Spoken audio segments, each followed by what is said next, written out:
So mayroon na namang Aerox na hinatak sa atin mga katropa. Ang problema niya hindi umaandar at error 12. Ginagawa na nila to pero sinukuan na sabi nung may-ari dahil nga kung ano-ano na yung ginawa at binalitan. At syempre baka lumala pa yung gastos kaya ang sabi nila dito na lang muna dalhin sa atin para ipa-double check kung ano talaga yung problema. Kaya hinatak sa ating shop yung motor at ganyan na yung kanyang itsura. Hindi na nila binalik sa dati para daw mabilis nang gawin at mabilis nang makita. So yung unang gumawa mga katropa, ang ginawa nila dito sa stator ni boss, yung sakit ng kanyang stator, pinutol na at nirekta nila yung bawat wire. Kasi baka daw doon nagkakaroon ng problema kaya nag-error 12 at hindi umaandar. Tapos dito naman sa kanyang magneto, inalis nila at tinignan nila yung kanyang CPK. Baka CPK daw yung problema kaya nagkakaroon ng error 12 at ayaw umandar. Kaya ang ginawa nila, nagpalit sila ng bagong CPK sensor. Yun nga lang, paglagay nila ng bagong CPK sensor, hindi pa rin umaandar at nag-error 12 pa rin. Ito yung lumang CPK sensor ni boss. So subukan natin mga katropa na i-start yung motor ni boss at titignan natin yung kanyang magneto kung iikot ba ng malakas o mahina lang yung kanyang ikot. So isusin natin mga katropa at titignan natin kung ano yung kanyang error, kung may error 12 ba na lalabas.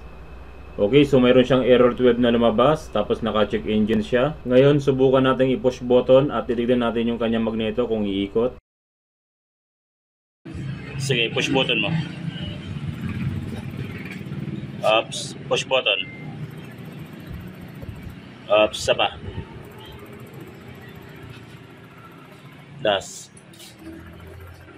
Nanginginig-ginig. So kung makikita nyo mga katropa, nanginginig-ginig lang yung kanyang magneto, hindi tumutuloy, parang gumagalaw lang ng kaunti. At syempre kapag ganun ang sistema ng magneto, hindi umiikot, magkakaroon talaga siya ng error 12. Tungkol naman sa sakit ng ating stator, minsan may mga customer na pumupunta sa shop para magpa error 12 prevention. Meron na silang dalang mga socket, yung mga pang error 12 na socket, at pinapalagay nila. Pero kapag sinisilip ko, hindi naman sunog yung socket at napakalinis pa, walang bahid ng sunog. Kaya minsan tinatanggihan kong ikabit yung daladala nilang error 12 prevention kasi wala pang sunog yung kanyang socket. So mas maganda pa mga katropa na kapag walang sunog yung socket ng inyong stator, wag nyo nang gagalawin dahil napakasayang naman original at matagal nyo pang mapapakinabangan kumpara sa sisirain nyo tapos papalitan nyo ng error 12 prevention. Ganon din naman, marami na akong na-encounter na kahit na nag-error 12 prevention sila, nagpalit na ng socket, ganon pa rin, nasusunog pa rin. Kaya para sa akin mga katropa,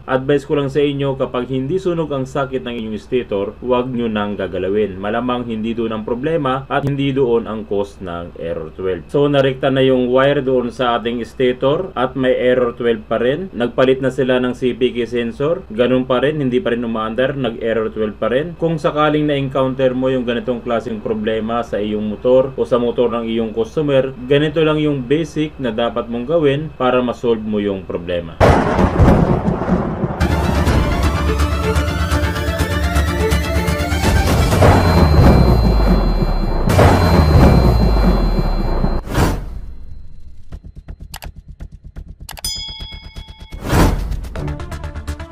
Mga katropa, kung gusto nyo magpagawa sa akin ng personal sa pagwawiring, pwede nyo akong sadyain sa aming shop dun sa Kibaol. Kung galing kayo sa bayan ng Lingayen, hanapin nyo lang yung CSI Lingayen, diretsuhin nyo lang yon hanggang makita nyo yung tulay ng bahay.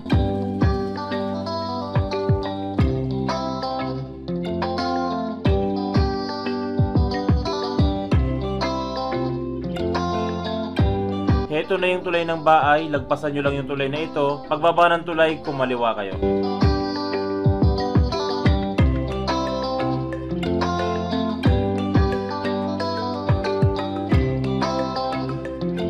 Pagkatapos natin kumaliwa, dumiretso lang tayo hanggang madaanan natin yung dalawang tulay.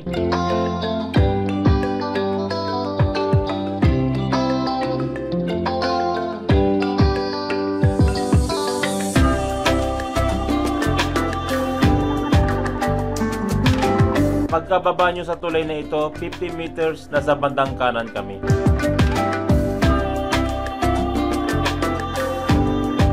At heto na nga mga katropa yung ating munting shop. Maraming salamat mga katropa sa walang sawang pagsuporta at pagtitiwala sa amin sa inyong mga motor. Kapag meron akong na-encounter na Aero 12 na Aerox at hindi umaandar, ang una kong ginagawa, chinecheck ko muna yung voltahe ng battery kung nasa tamang kondisyon ba o mahina na yung kanyang voltahe. Hindi muna ako pumupunta doon sa sakit ng stator o kaya iisipin ko magpalit na ng CPK, Aero 12 CPK yan o kaya Aero 12 sunog yung sakit niyan. Hindi ko muna iniisip yung ganun. Ang una kong chinecheck yung basic muna kung ano ba yung voltahe ng battery ng customer. Kasi minsan hindi naman lahat ng Aero 12 ang cause niyan ay sunog yung sakit o yung CPK sensor. Minsan nagkokos lang doon sa battery. Kaya nagkakaroon ng Aero 12 kasi mahina na yung battery at syempre kapag pinush button natin hindi iikot yung magneto. Ngayon si computer box madidetect niya na hindi umiikot yung magneto kapag pinupush button, ilalabas niya yung error 12. So ang unang gagawin ko rito, i-check ko muna yung battery niya kung nasa tamang kondisyon ba yung kanyang voltahe. Gamit yung voltmeter mga katropa, gagamitin natin yung voltmeter para malaman natin kung ilan naman yung kanyang battery.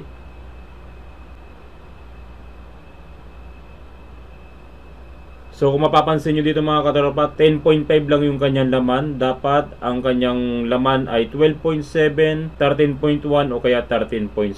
Yun yung kondisyon na battery para mapaandar yung push button ng Aerox. Pero kung mapapansin nyo, 10.5 lang, talagang hindi aandar at talagang magkakaroon ng error 12. Kaya kahit anong gawin nila, magpalit ng sakit ng stator, magpalit ng CPK, hindi talaga aandar dahil nga ang cost ng error 12 ay yung mismong battery. So pabibilihin natin ng bagong battery yung customer at papalitan natin yung lumang battery niya. So yung binili ng customer mga katropa na battery ay GS battery. Magandang klase rin to o kaya yung Quantum, magandang klase din na battery yon. At heto naman yung kanyang lumang battery, UD yung brand. Tapos yung GS na battery na bago na ikabit na natin doon sa kanyang lalagayan. Pagkatapos niya mga katropa, yung mga iba sila na lang magsauli niyan kasi wala sa akin yung mga tornilyo niyan. Tapos yung kaha wala sa atin. Pero susubukan na natin paandarin, i-start natin kung mawawala ng error 12 at kung aandar na ba yung kanyang motor. So may error 12 pa rin, hanggat hindi mo pinapaandar yung motor, hindi mawawala yung error 12. Pero once na pinush button natin,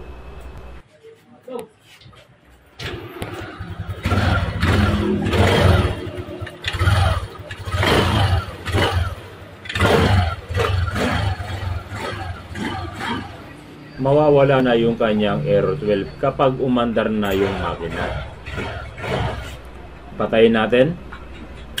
Tapos subukan natin yung uling i-on. Ayan, 11.4 lang yung kanyang voltahe. Magkakarga pa yan. Tapos yung error 12 wala na. Paandarin natin. Yun o, diba? Good na good mga katropa. Ang problema ng motor ni boss ay battery lamang.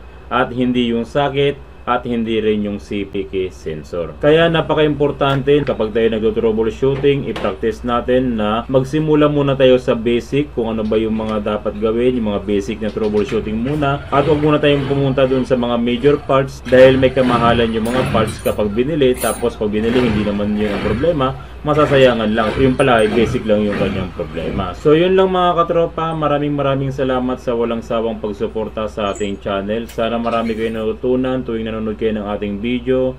Magamit nyo sa inyong panghanap buhay o sa inyong pagdi-DIY. Maraming salamat mga katropa. God bless at ingat palagi sa pagwawiring.